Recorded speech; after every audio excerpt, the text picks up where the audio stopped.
pero también estuvieron Peñalosa, Güemes, es decir, estuvieron los caudillos. Es decir, vinimos a integrar, a completar ese relato histórico que había sido reducido y achicado con el cual la gran parte de nosotros nos formamos. Vinimos a cuestionar algunas cosas. Por ejemplo, esta idea del San Martín. Recién que terminé el secundario, me enteré que San Martín había peleado una sola batalla en la Argentina. Una sola batalla pelea San Martín. Que es la batalla de San Lorenzo, que es una escaramuza que dura 20 minutos y es la única batalla que va a pelear San Martín en el país. ¿Por qué? Porque San Martín no estaba pensando en la Argentina que pensábamos hoy. Estaba pensando en liberar un continente, en crear un estado continental, porque decía que la única forma que podía sobrevivir estos estados emergentes, primero, requería una doble salida a los dos océanos. En aquellos tiempos, el dominio de los mares, por ejemplo de Inglaterra, era esencial. Entonces San Martín planteaba, el estado que tiene que surgir de acá tiene que tener el océano y el Pacífico. Por eso había que liberar el continente. Tenía que contar con espacios cultivables para producir alimentos, pero con una gran cordillera que proveyera de los recursos naturales y de los minerales. Entonces, inmediatamente se va a pelear a Chile y se va a pelear a Perú.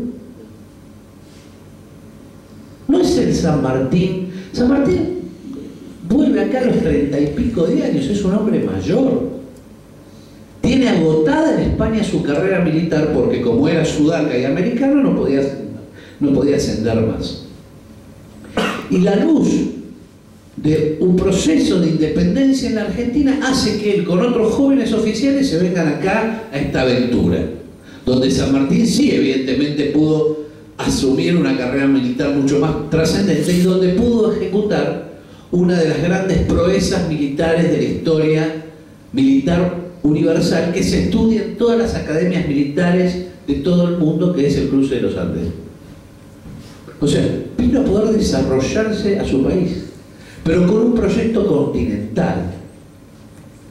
Yo voy a poner algunos ejemplos menores para que se den cuenta cómo fue, digamos, cómo nuestro movimiento fue de alguna manera tratando de contribuir a la interpretación integral de la historia. No hay una bandera argentina acá. Pero la bandera argentina, la bandera que crea Belgrano, la Argentina, tiene dos colores, azul celeste y blanco, y en el medio un sol. Y un sol muy particular, que tiene una cara. Bueno, cuando nos íbamos a la escuela y algún estudiante curioso le preguntaba a la maestra, bueno, ¿qué es ese sol? La maestra lo primero que decía era, primero, es la bandera militar. Segundo, le decía, ese sol es el sol de mayo que viene alumbrando. Ese sol es Inti, que es el dios inca. Y la cara es la cara de Viracocha. ¿Por qué Belgrano incorpora, no solamente Belgrano incorpora al símbolo patrio de la bandera, el sol Inti, y a Viracocha? Las razones son naturales. Belgrano conocía la importancia de los primeros habitantes o pueblos originarios del noroeste y además la importancia que había tenido el imperio inca en toda esa región, y crea un estandarte que intenta integrar con los colores hispanos, criollos, el blanco, criollo, blanco es el que reparte Beruti, ¿no? El celeste, el hispano, el blanco y el sol.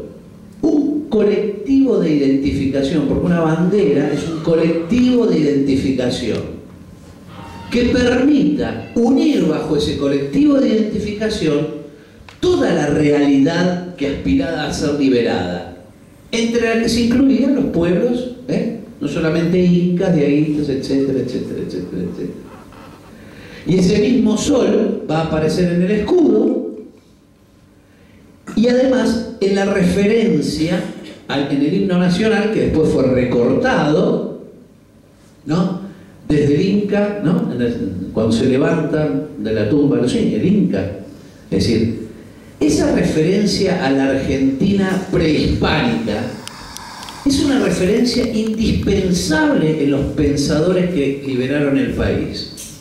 Y tal es así que cuando a Belgrano, en la sesión secreta del 15 de julio de 1816, lo convocan para que opine sobre cuál debería ser la forma de gobierno que debía asumir estos pueblos que mañana iban a declarar su independencia, Belgrano declara que se inclinaba por una monarquía temperada. Monarquía temperada en aquellos tiempos era una monarquía parlamentaria, ¿no? Y proponía para encabezar en esa monarquía a Juan Bautista Condorcanqui. Juan Bautista Condorcanqui, único descendiente vivo de Tupac Amaru, estaba preso en Ceuta y lo traen a Buenos Aires y se entrevista con San Martín y con Belgrano. Y la idea era imponer a este hombre como monarca de todas las regiones. Restaurar una monarquía americana. Obviamente, esto está absolutamente escrito y probado en los libros de historia, pero recortado en la instrucción que a nosotros nos daban. Recortes que, entre otras cosas, hablan del éxodo jujeño, que fue realmente una proeza belgraniana, pero no hablan de las razones de por qué Belgrano hace el éxodo jujeño y por qué desobedece a Buenos Aires y no se repliega hasta Córdoba y se queda en Tucumán y pelea la batalla de Salta y Tucumán. No enseñan en los libros oficiales que la desobediencia de Belgrano de haber creado una bandera con el dios Inti en el medio, de haber propuesto una monarquía incaica y de haberse replegado a Tucumán y no a Córdoba, hizo que Belgrano muriera solo sin el reconocimiento de ningún medio de comunicación de Buenos Aires. No salió su fallecimiento en un solo medio de prensa de Buenos Aires, y sí, 5 días después, en un pequeño diario que dirigía el padre Castañeda, el despertador místico, teofilantrópico, gauchipolítico, que era un diario dirigido por el padre, que 5 días después anuncia la muerte de Belgrano en Argentina. O sea que a nosotros nos enseñaron un Belgrano y un San Martín funcional a los actos del Bicentenario, lavados de sus contenidos políticos, convertidos en sujetos morales, que de hecho lo eran, aunque la moralidad es solo un aspecto de la vida humana, y privados de sus conductas y de sus acciones políticas y reales concretas. San Martín no iba a ser el padre de la patria. ¿Y ustedes saben por qué no iba a ser el padre de la patria? Porque en su testamento le delega el sable que liberó el continente a Juan Manuel de Rosas. Está escrito en el testamento de San Martín, y para un militar legar el sable libertador es básicamente nombrar su sucesor político. O sea, San Martín nombra su sucesor político a Juan Manuel de Rosas. Pero como Rosas había sido tiranizado durante tantos años por la historiografía oficial, costaba mucho entonces entender o hacerle entender a los alumnos cómo el padre de la patria había elegido a un tirano como su sucesor político. El revisionismo entonces vino a poner todas estas cuestiones sobre el tapete, cuestiones que aún no están ni siquiera develadas y masificadas.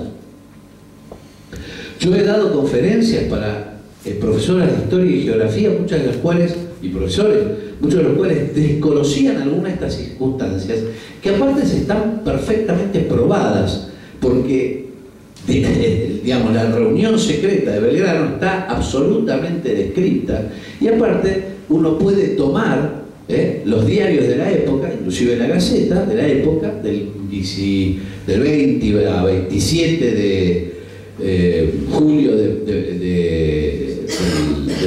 20-27 de julio del 16, donde hay artículos periodistas defenestrando a Belgrano, diciendo ese general que pretende colocar en la cúspide del poder a un indio pata sucia, que seguramente, de ahí viene la palabra indio pata sucia, recogerá de alguna pulpería de las orillas de Buenos Aires. Es decir, estamos hablando, los datos que yo les acabo de tirar, de datos fehacientes y concretos que fueron recortados inteligentemente del relato histórico, y es por eso que el revisionismo surgió. El revisionismo surgió porque como una necesidad de la sociedad para, de alguna manera, encontrarse con la historia integral o integrada. Acá no vino a negarse la existencia de Sarmiento, no vino a negarse la existencia de Roca, ni la de Mitre, ni la de Selman, sino simplemente a incorporar en el relato aquellos elementos que habían sido entonces eliminados e ignorados, y ignorados también la importancia política que tuvieron los liderazgos regionales. El Estado argentino, la Argentina que hoy conocemos, es producto de la existencia de provincias que son anteriores a la nación. Esto significa que hay una Argentina preexistente a la que conocemos, a la de 1853-60, que fue protagonizada por líderes extraordinarios, que fueron los caudillos federales, fueron los líderes naturales que la Argentina dio, que la Argentina preexistente, porque todavía no nos llamábamos ni Argentina. A mí me pasó, y a muchos nos pasó, que las referencias a los liderazgos provinciales extraordinarios eran menores. A Ibarra se lo miraba como un gaucho reacio, un gran conductor de Entre Ríos. Solamente se hacía referencia a su rechazo a la Constitución Unitaria de 1811.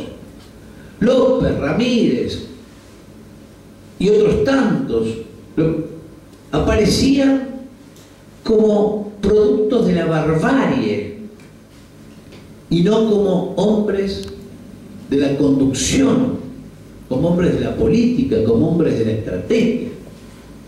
Se hablaba que no había constituciones y había pactos, porque los pactos eran más importantes que las constituciones para la idiosincrasia hispanoamericana. ¿Y saben por qué? Ustedes saben que a nosotros nos enseñaban que uno de los grandes conflictos entre Rosas y los demás, y los unitarios, era el dictado de la Constitución. Que Rosas no quería dictar la Constitución y que los unitarios, Alberdi, querían dictar la Constitución. ¿Saben por qué? Querían dictar la Constitución porque, siguiendo la tradición sajona racionalista, tenían la idea de que una ley creada por la razón puede transformar la realidad. Esa es una idea. Estamos en épocas donde el racionalismo desplaza al poder teocrático, la razón empieza a ser la fuente de la verdad, Dios deja de ser la fuente de la verdad, y entonces la razón per se es capaz de transformar la realidad. Y la razón, jurídica y políticamente, se manifiesta a través de algo parecido a las constituciones. Pero fíjense qué casualidad, en Estados Unidos eso es normal, porque justamente venían de esa cultura sajona. Los ingleses que llevan a América, que llegan a América y que conquistan América del Norte, son hombres de la modernidad, son hombres del racionalismo, son hombres del iluminismo, son hombres del progreso indefinido, vienen con ideas, se consideran continuidad de esa revolución racionalista. Pero tanto los españoles que llegan a América están luchando contra esa reacción, están luchando contra el racionalismo. Mientras los ingleses que vienen al norte son continuidad de la revolución, de la modernidad, los españoles que vienen acá están peleando contra la modernidad. Peleando contra la modernidad. Y obviamente, las culturas americanas no habían entrado ni concebían la modernidad. Con lo cual, de la mixturación que se dio aquí en América, el pacto aparece como la ley fuente por excelencia. Y eran más importantes los pactos que las constituciones. Por eso se firman tantos pactos, cuadriláteros, etc., todos los que son impulsados por los caudillos federales. No había esa creencia en que la razón podía hacer una constitución que podía resolver el país. Y por eso muchas veces nosotros decimos, acá la constitución no se cumple. Y no se cumple en algunas porque somos anómicos, porque no queremos vivir en sociedad. No, porque creemos que toda ley debe adecuarse a la realidad. Por eso la Constitución del 49 fue extraordinaria, porque fue la constitucionalización de una realidad que ya era justa. El trabajador se sentía identificado con una Constitución que reconocía derechos que los podía ejercer plenamente. Entonces había una relación con la ley que tenía que ver con la realidad. Y es extraordinario porque son discusiones de fondo. De fondo. Esto implica que Alberdi, que los que de alguna manera pensaron que eran tipos malos o buenos, no, ellos creían firmemente en la razón pura. Pero lo que pasa que la mayoría de esta Argentina hispanoamericana no creía en la razón pura. Veníamos de otra tradición ideológica conceptual, tanto los hispanos como los americanos, como los indoamericanos. Hay una anécdota, hay varias anécdotas, pero en general, América hay instituciones muy interesantes que a veces no nos damos cuenta y que son extraordinarias. Les voy a poner ejemplos, pero ejemplos que son importantísimos para entender, por ejemplo, el peronismo y la vida del país. Y hago un parate para que podamos ver la importancia que tiene esto. Ustedes saben que durante la primera etapa del peronismo, primer plan quinquenal solamente, se realizan, escuchen, 76.000 obras públicas, 7 grandes diques. En 10 años no pudimos construir ninguno. 7 grandes, 160 buques navales, 426 buques fluviales, solamente en 4 años. ¿Esto qué significa? Significa una decisión política que es la de invertir todos los recursos a la producción. Y se hace a través de un instrumento que fue el IAPI. El IAPI chupó todo el excedente de la exportación argentina, capitalizó en Argentina y Argentina salió a producir. Pero ¿qué pasa? Durante esos 4 años, hubo mucha gente igual que quedó fuera del sistema. No todos los argentinos ingresaron al sistema de distribución del ingreso. Entonces surge la necesidad de llegar a las familias a las que no se llegaba vía el Ministerio de Acción Social. Evita viaja a Europa, un famoso viaje que está perfectamente documentado, y ahí se da un gran debate. La acompaña el padre Benítez, que era, aparte de su confesor, uno de los más grandes intelectuales que tuvo la Argentina. Los libros de Benítez son extraordinarios. Y entonces empieza la discusión de cómo Evita estaba muy preocupada, inclusive lo habla con el Papa esto, muy preocupada porque Evita empieza a recibir en la casa de Posada todos los días contingencias de personas que le iban a pedir cosas. Entonces la primera fundación Eva Perón funciona en la casa de ellos. Había colas de gente que venía a pedir. Preocupada por eso, ella logra hablar con el Papa, mostrarle la preocupación, hay toda una discusión, y entonces vuelven con la idea de Europa de formar la Fundación Eva Perón. Cuando llegan acá, Benítez y Perón y Evita discuten con Perón cómo había que llegar al humilde cuando el Estado, a partir del sistema de distribución, no llegaba. Y Evita y Benítez le dicen, bueno, vamos, la idea nuestra es hacer una fundación. Y Perón está totalmente de acuerdo, dice, porque si lo hacemos a través del ministerio no va a llegar nada. No van a llegar. Necesitamos lo que se llama una intervención rápida e inminente. Es decir, la gente que está fuera del sistema no puede esperar los pasos burocráticos del Estado. Entonces crea la Fundación Eva Perón.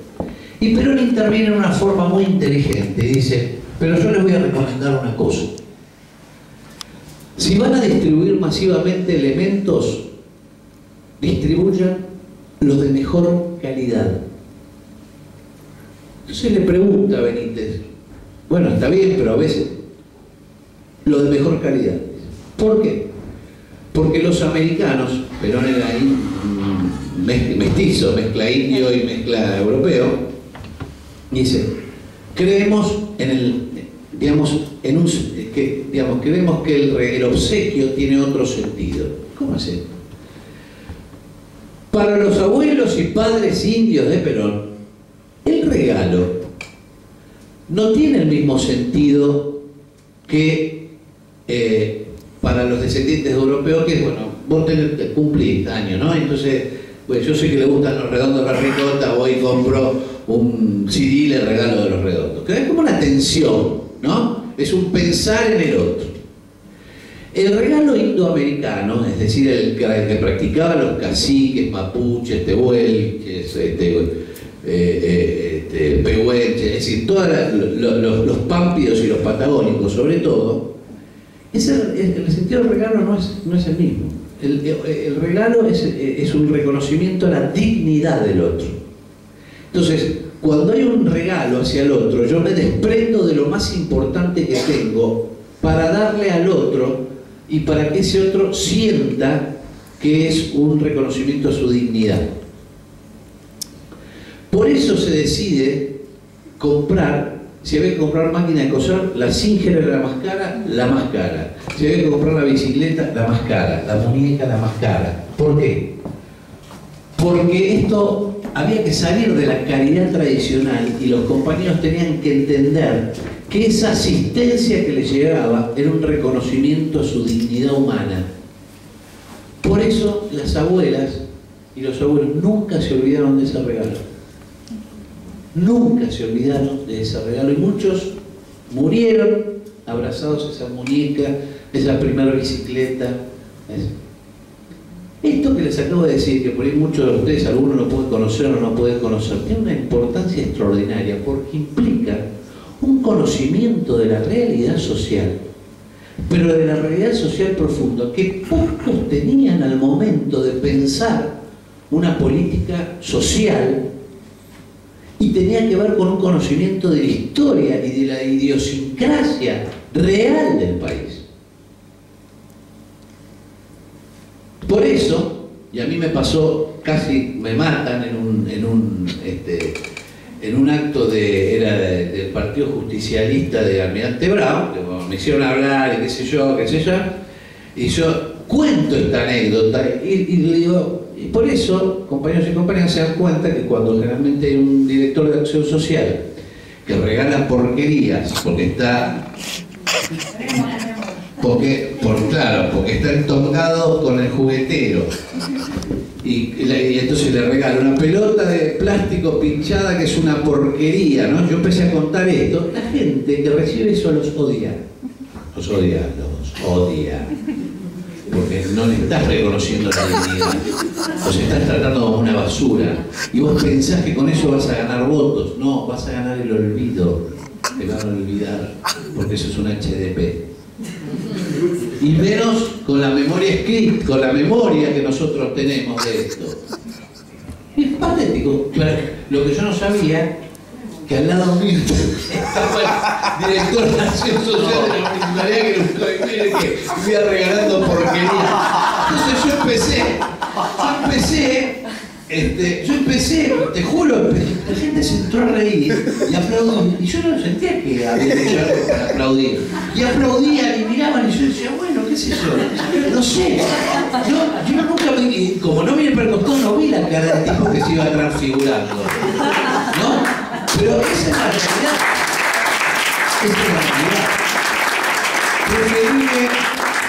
Preferible dar poco, pero importante, algo que duele. Preferible desprenderte de algo que tenés vos y darlo, que hacer la tonga esa de comprar esas monedas, esas porquerías que dan.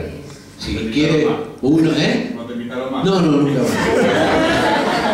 No, pareció para hecho a propósito, pero no fue hecho. Lo dije, me invitaron ahí. Bueno, conté una anécdota similar. Lo que quería decir esto es que una de las características que tuvo ese primer periodo peronista, sobre todo lo que fue las discusiones del Consejo de Posguerra, es justamente esto: discutir el saber qué somos realmente, el saber qué cosas son importantes para nosotros, hace que la acción política pueda o no ser eficaz, tiene consecuencias en la práctica. Entonces, nosotros sabemos perfectamente que la Constitución, en aquel tiempo, la Constitución actual, no va a funcionar nunca, ¿no? Por más que se quejen, siempre porque una buena Constitución debe tener en cuenta la idiosincrasia, la historia, las leyes no cambian a los seres humanos, ¿no? Las leyes pueden mejorar aspectos de la realidad, pero una ley sin basamento en lo que somos, es como, pero es muy típico, en Retiro, en otro momento, ¿no? Había una reforma a la plaza, inventan fortunas en Retiro cuando hicieron la modificación de la plaza. Claro, y antes había un caminito, cuando vos desfilás para el Retiro hay como un gran mirador, y hay un caminito donde toda la gente se mandaba porque es el camino más recto hacia el Retiro. Pero un tipo, viste, lo limpió y puso árboles en el medio, que no, porque no, hay que cambiar la estética, que sé yo. Bueno, inauguraron la obra a los 10 días que estaba el caminito. ¿Y qué tuvieron que hacer? Una escalera, ¿eh? Es decir, la relación entre la ley y la realidad son básicas. Volviendo un poquito a estas cuestiones que veníamos charlando, a pesar de que me fui, pero quizás a veces es un ejemplo sobre un tema que permite dar cuenta de un fenómeno con mucho más claridad, con mucho más precisión. Nosotros en estos momentos estamos viviendo un periodo histórico donde, se produjo en la Argentina un fenómeno muy interesante que ya por cuarta vez se repite y que tiene que ver con las formas en que los pueblos de la periferia, somos nosotros, ¿no? Nosotros somos pueblos de las periferias. ¿Qué significa ser pueblo de la periferia? Significa que no estamos en el centro de la discusión del poder mundial, ¿no? Nosotros sabemos que hay países que son poderosos y discuten cosas grosas y nosotros somos convidados de piedra por algunas cosas. La vida es así, es la naturaleza. No es eterno tampoco, ¿no? Países que estuvieron en la periferia, como Alemania, luego estuvieron en el centro, después volvieron a la periferia. España estuvo en el centro, volvió a la periferia. España hoy es la periferia. Es decir, la relación centro y periferia no es eterna. No es eterna. Nosotros somos los pueblos de la periferia. Y los pueblos de la periferia sufrimos cada tanto vamos sufriendo improntas de los países centrales. ¿Qué tipo de improntas? Improntas significa luchas por necesidades. Los países centrales, para ser centrales, entre otras cosas, necesitan recursos que muchas veces no tienen. Por ejemplo, España no tiene petróleo, Sin embargo, es un país de empresas petroleras, Repsol y PF. Nadie se preguntó por qué España, que no tiene petróleo, tiene una gran empresa petrolera. Porque los países centrales o de fueron centrales generalmente intentan obtener de otros recursos que otros tienen. Y para que esos recursos